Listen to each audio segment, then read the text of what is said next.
తరిమి పునాది చేసి ఎదగాలని, తరిమే వాళ్ళని హితులుగా తలచి ముందుకెళ్ళాలని.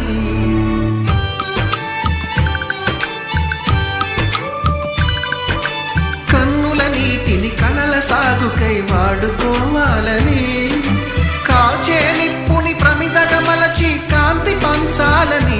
గుండెతో ధైర్యం చెప్పెను, చూపుతో మార్గం చెప్పెను, అడుగుతో గమ్యం చెప్పెను. నేనున్నానని, నేనున్నానని, నీకేం కాదని, నిన్నటి రాతని